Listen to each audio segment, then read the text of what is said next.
Hello guys, welcome back to peak time learners. ഈ വീഡിയോയിൽ network application architectures ആണ് discuss ചെയ്യാൻ പോകുന്നത്.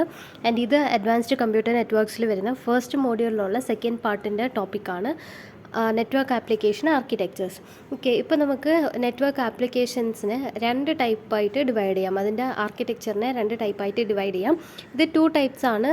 These two are the predominant architectures used in network application. ഇതിൽ first one ആണ് client server architecture and second one is peer to peer architecture. ഈ application ആർക്കിടെക്ചറിനെ design ചെയ്യുന്നത് ആപ്ലിക്കേഷൻ ഡെവലപ്പറും and it dictates how the application is organised or various end systems. ഇത് develop ചെയ്യുന്നത് application ഡെവലപ്പറാണ്. And ഈ ആർക്കിടെക്ചറാണ് നമ്മളുടെ ആപ്ലിക്കേഷൻ എങ്ങനെയാണ് ഓർഗനൈസ് ചെയ്തിരിക്കുന്നത് ഓർ എങ്ങനെയാണ് ഇത് കമ്മ്യൂണിക്കേറ്റ് ചെയ്യുന്നത് എന്ന് ഡിസൈഡ് ചെയ്യുന്നത്. ഇതിലുള്ള ടു ടൈപ്സ് ഓഫ് ആർക്കിടെക്ചേഴ്സ് ആണ് client server architecture and peer to peer architecture. First one is client server architecture. ഈ ക്ലയൻറ്റ് സെർവർ ആർക്കിടെക്ചറിൽ ഒരു സെൻട്രൽ സിസ്റ്റം കാണും, ഒരു സെർവർ കാണും. ആൻഡ് ആ സെർവറിലോട്ടാണ് നമ്മൾ വേറെ ക്ലയൻറ്റ് സിസ്റ്റംസ് റിക്വസ്റ്റ് കൊടുക്കുന്നത്. റിക്വസ്റ്റ് അത് അക്സെപ്റ്റ് ചെയ്തിട്ട് അതിനാവശ്യമുള്ള റെസ്പോൺസ് തിരിച്ചു കൊടുക്കും. ഫോർ എക്സാമ്പിൾ, ഇത് നമുക്ക് ക്ലയൻ്റായിട്ട് കൺസിഡർ ചെയ്യാം, ഇതൊരു സെർവറായിട്ട് കൺസിഡർ ചെയ്യാം. ഇതേപോലെ കുറേ ക്ലയൻറ്റ്സ് കാണും. ഇത് എല്ലാ ക്ലയൻറ്റ്സും ഇതിന് എന്തെങ്കിലും ഡേറ്റാസ് ഒരു ഇൻഫർമേഷൻസ് ആവശ്യം വരുന്നുണ്ടെങ്കിൽ ഇതെല്ലാം ഈ സെൻട്രൽ സെർവറിനോട് കോണ്ടാക്ട് ചെയ്യും. ഇപ്പോൾ എനിക്ക് ഈ സെർവറിൽ നിന്ന് എനിക്കൊരു ഇൻഫർമേഷൻ വേണം. അപ്പോൾ ആദ്യം ഞാൻ ഫ്രം ദിസ് ക്ലയൻറ്റ് ഞാൻ ഒരു റിക്വസ്റ്റ് കൊടുക്കും. ആൻഡ് ആ റിക്വസ്റ്റ് എടുത്ത് പ്രോസസ്സ് ചെയ്തതിന് ശേഷം അതിനുള്ള റെസ്പോൺസ് ഓർ റിപ്ലൈ സെർവർ ക്ലയൻറ്റിന് കൊടുക്കും. ഇതേപോലെ ഒരു ക്ലയൻറ്റ് മാത്രമല്ല, ഉള്ള എല്ലാ ക്ലയൻറ്റ്സും ഡിഫറെൻറ്റ് ടൈംസിൽ അത് ഡിഫറെൻറ്റ് റിക്വസ്റ്റ് ഒക്കെ കൊടുക്കും, ഡിഫറെൻറ്റ് സർവീസസൊക്കെ റിക്വസ്റ്റ് ചെയ്യും. അപ്പോൾ ഇതെല്ലാം ഈ സെർവർ ചെയ്യണം.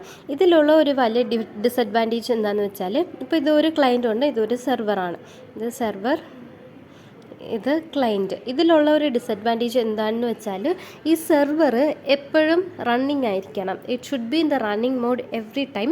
ബിക്കോസ് എപ്പോഴാണ് ക്ലയൻറ്റ് റിക്വസ്റ്റ് കൊടുക്കുന്നതെന്ന് അറിയാൻ പറ്റത്തില്ല.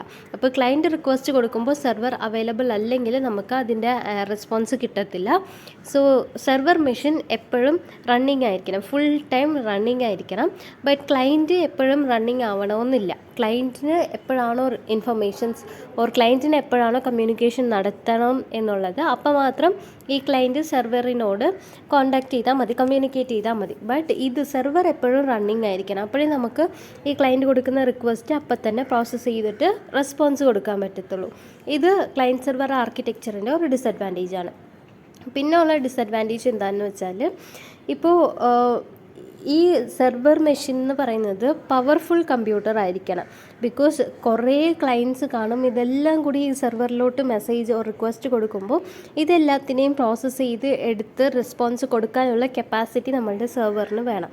അപ്പോൾ ഈ സെർവർ കുറച്ചുകൂടെ പവർഫുൾ കമ്പ്യൂട്ടർ ആയിരിക്കണം as compared to client machine. ഇതിലാണെങ്കിൽ ക്ലയൻറ്റ് ആൻഡ് സെർവർ ഉണ്ടല്ലോ, ഈ ക്ലയൻറ്റും സെർവറും ഡയറക്റ്റ്ലി കമ്മ്യൂണിക്കേറ്റ് ചെയ്യത്തില്ല ടു ഈച്ച് അതർ.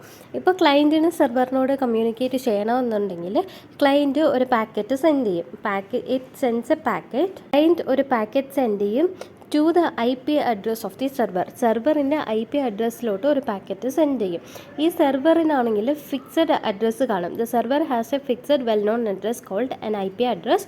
അപ്പോൾ ഈ ക്ലയൻറ്റ് സെർവറിൻ്റെ IP അഡ്രസ്സിലോട്ട് പാക്കറ്റ് അയക്കും. ആൻഡ് അങ്ങനെയാണ് അവർ കമ്മ്യൂണിക്കേറ്റ് ചെയ്യുന്നത്.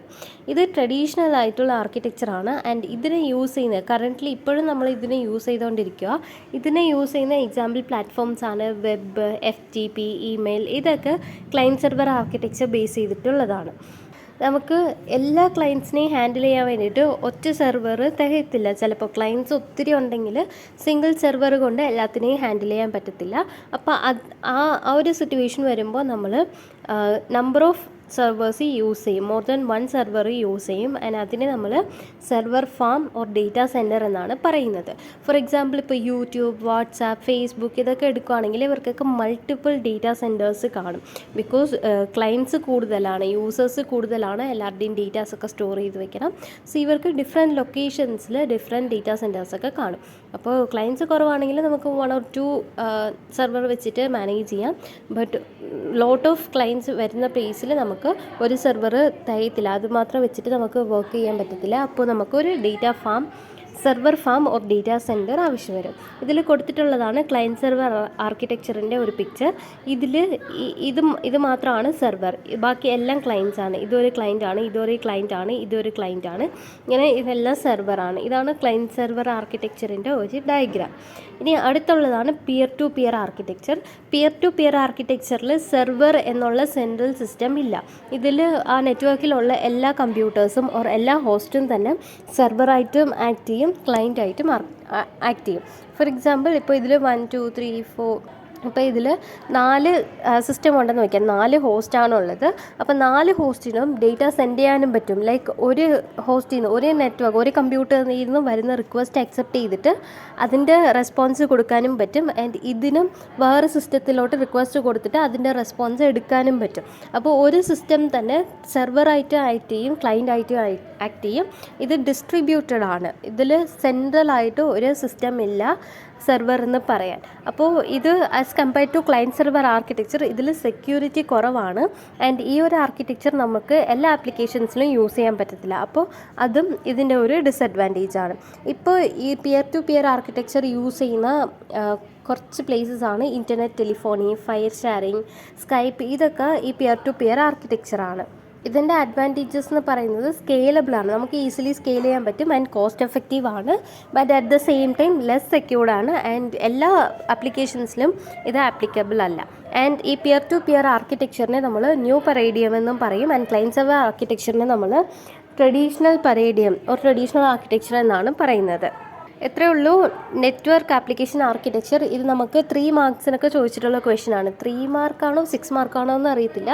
ബട്ട് പ്രീവിയസ് ഇയറിൽ ചോദിച്ചിട്ടുണ്ട്. I think it's 3 mark question. Just any what are the 2 predominant architectures used in network applications, അല്ലെങ്കിൽ different types of network application architectures, ഇങ്ങനെയൊക്കെയാണ് ക്വസ്റ്റ്യൻസ് വരുന്നത്.